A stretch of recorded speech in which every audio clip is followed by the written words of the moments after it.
Pernah nggak sih kalian penasaran, apakah suatu dugaan yang kita miliki itu tuh benar secara statistik? Misalnya, apakah rata-rata waktu belajar mahasiswa sudah mencapai target tertentu? Atau apakah rata-rata pengeluaran mahasiswa melebihi jumlah tertentu?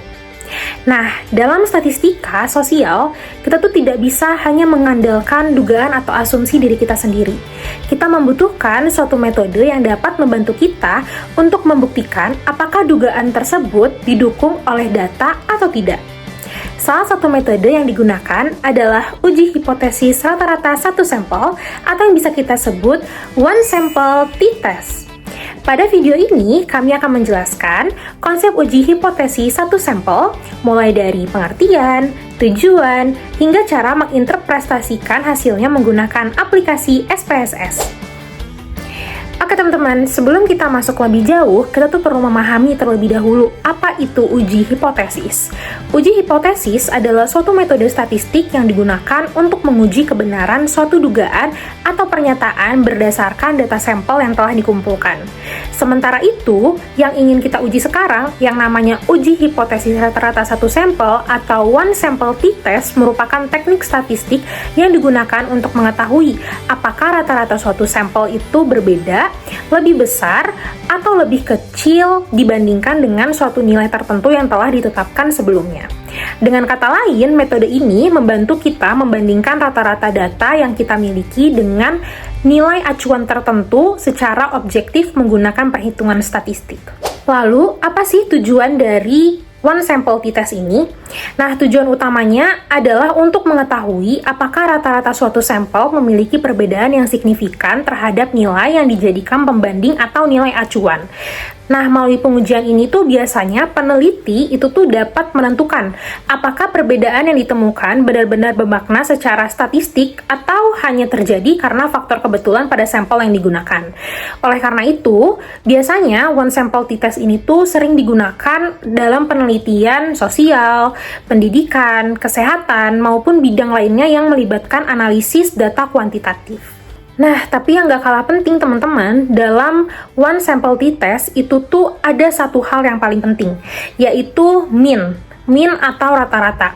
Nah, konsep mean atau rata-rata ini merupakan nilai yang diperoleh dari hasil penjumlahan seluruh data, dan kemudian dibagi dengan jumlah data yang ada.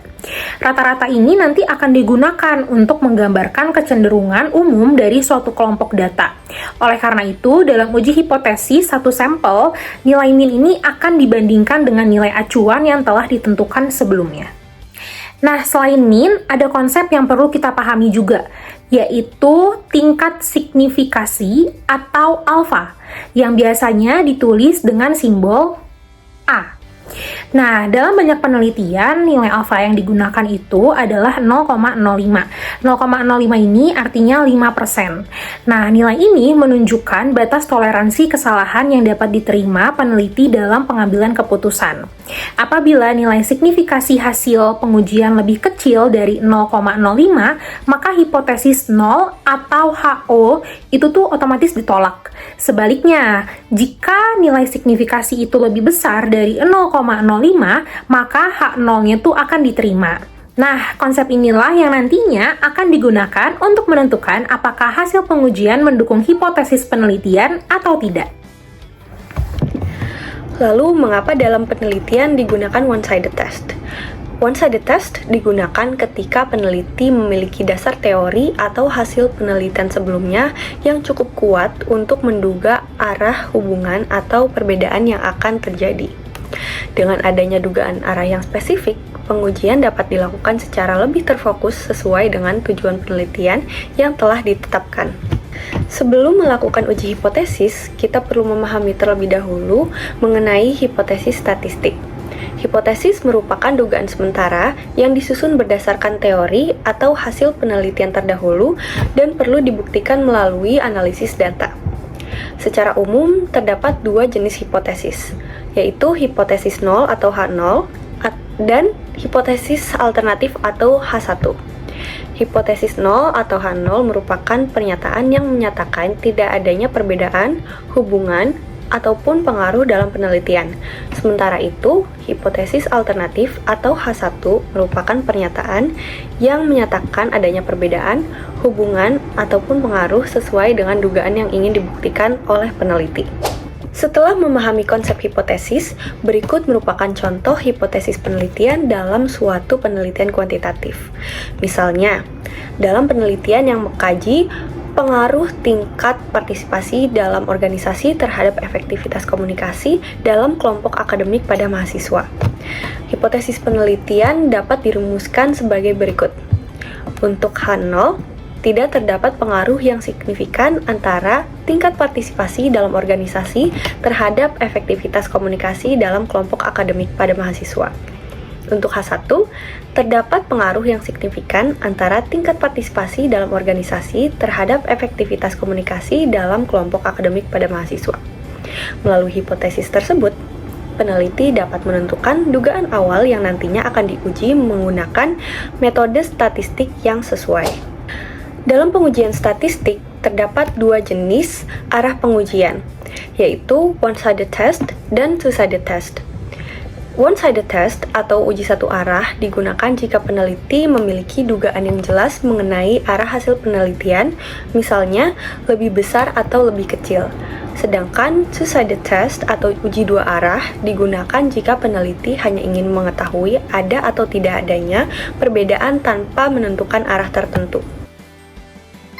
Dalam penelitian ini, kita menggunakan dua variabel, yaitu tingkat partisipasi dalam kelompok sebagai variabel independen atau X, dan efektivitas komunikasi dalam kelompok akademik sebagai variabel dependen atau Y. Untuk populasi penelitian, kita menargetkan pada mahasiswa aktif semester 4 Fakultas Komunikasi dan Ilmu Sosial Telkom University yang aktif berorganisasi, dengan sampel sebanyak 30 responden. Nah, 30 responden ini dipilih menggunakan teknik purposive sampling berdasarkan kriteria yang telah ditetapkan. Untuk data penelitian dikumpulkan melalui penyebaran kuesioner menggunakan skala Likert, kemudian hasil jawaban responden kita input ke SPSS untuk dianalisis melalui uji hipotesis. Guna mengetahui pengaruh tingkat partisipasi dalam organisasi terhadap efektivitas komunikasi dalam kelompok akademik. Baik, sekarang saya akan menjelaskan tentang langkah-langkah menjalankan one sample t-test, cara membaca dan memahami output SPSS, cara membaca nilai min, dan cara membaca nilai sig. Dalam konteks penelitian ini, kita memiliki data dari 30 responden mahasiswa semester 4 Fakultas Komunikasi dan Ilmu Sosial. Data terdiri dari dua variabel. Variabel X, yaitu tingkat partisipasi dalam organisasi, lalu variabel Y, efektivitas komunikasi dalam kelompok akademik. Sekarang kita masuk pada langkah-langkah menjalankan one sample t-test di SPSS. Pertama-tama kita harus memasukkan terlebih dahulu variabel X dan variabel Y dari data yang kita miliki ke dalam SPSS bagian data view. Lalu kita klik bagian analyze, compare means, lalu one sample t-test.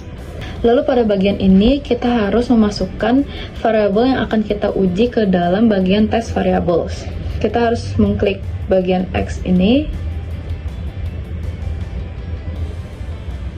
dipindahkan ke dalam test variable, lalu kita masukkan test value yang sebesar 18.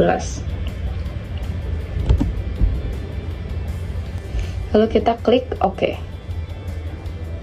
Lakukan hal yang sama untuk menguji variabel Y.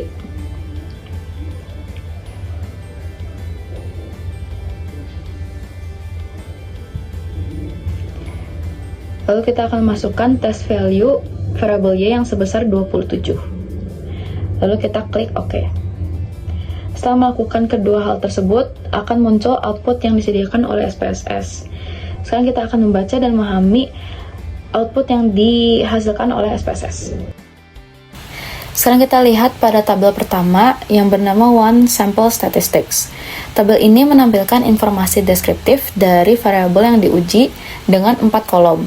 Yang pertama N, yaitu jumlah data atau responden, min, rata-rata skor, standar deviasi, dan standar error dari rata-rata. Dari output yang kita lihat, variabel X, N sama dengan 30, min 19,87, standar deviasi 3,43, dan standar error dari rata-rata yaitu 0,63. Lalu pada variabel Y, N-nya 30, min 30,73, standar deviasi 5,28, dan standar error dari rata-rata yaitu 0,96. Sekarang kita beralih pada tabel kedua. Tabel kedua adalah one sample test. Inilah inti dari hasil pengujian kita. Di dalam kolomnya tersedia yaitu T, yaitu nilai T hitung, lalu DF atau derajat kebebasan, nilai signifikan, selisih min sampel dengan test value, dan batas bawah atau lower dan atas upper. Dari output kita, variable X, T sama dengan 2,98, derajat kebebasan sebesar 29, nilai signifikan sebesar 0,006, min difference-nya 1,87, lower 0,59, dan upper 3,15. Lalu pada variable Y, T sama dengan 3,87, derajat kebebasannya 29, nilai signifikannya 0,001, min difference-nya 3,73, lower 1,76, dan upper 5,71. Kita akan baca lebih detail di bagian selanjutnya. Sekarang kita fokus membaca nilai min dari tabel One Sample Statistics. Nilai min adalah rata-rata skor total seluruh 30 responden untuk masing-masing variabel. Untuk variabel X yaitu tingkat partisipasi dalam organisasi. Nilai min pada variabel X 19,87 dari skor maksimum 24. Artinya rata-rata mahasiswa responden memiliki tingkat partisipasi organisasi yang cukup tinggi. Karena 19,87 sudah berada di atas test value yaitu 18. Untuk variabel Y yaitu efektivitas komunikasi dalam kelompok akademik, nilai minnya 30,73 dari skor maksimum 36. Artinya rata-rata mahasiswa memiliki efektivitas komunikasi kelompok yang tinggi karena 30,73 jauh di atas test value yaitu 27. Lalu kita beralih pada bagaimana kita membaca nilai signifikan. Nilai signifikan adalah nilai probabilitas atau nilai P yang menunjukkan apakah perbedaan antara mean sample dengan test value terjadi secara kebetulan atau memang signifikan secara statistik.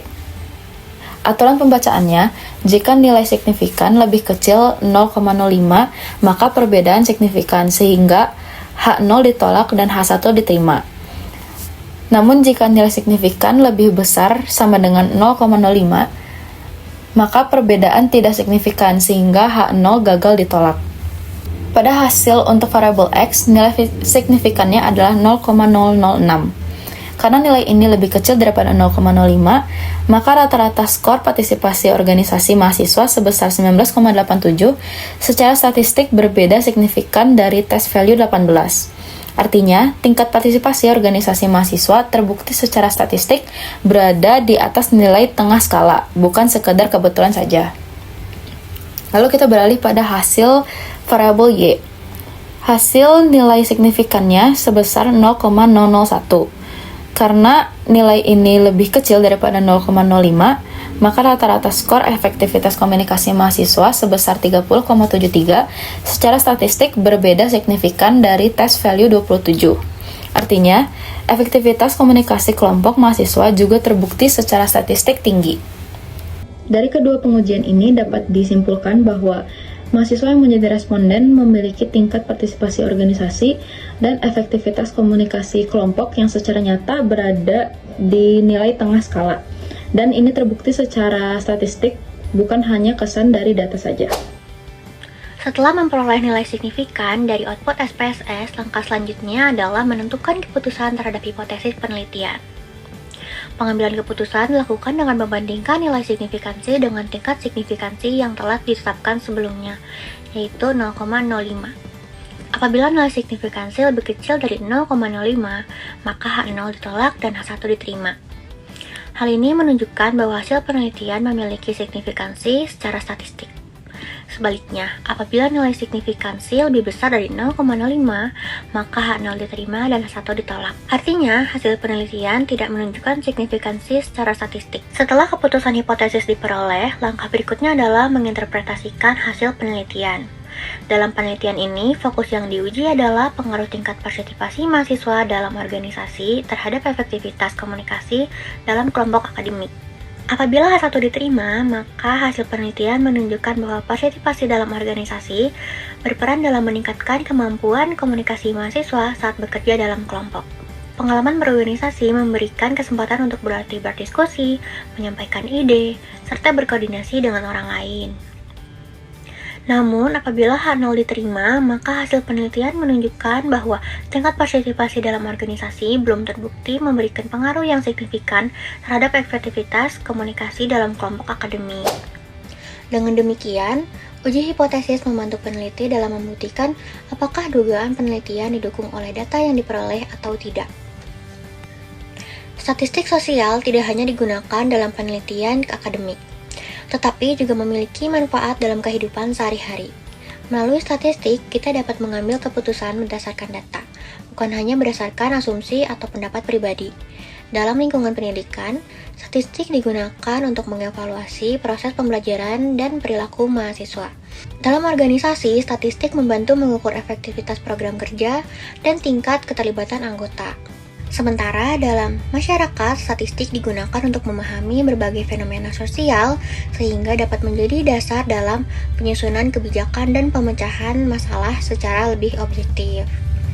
Karena itu, statistik sosial berperan penting dalam membantu kita memahami realitas sosial secara lebih terstruktur dan ilmiah.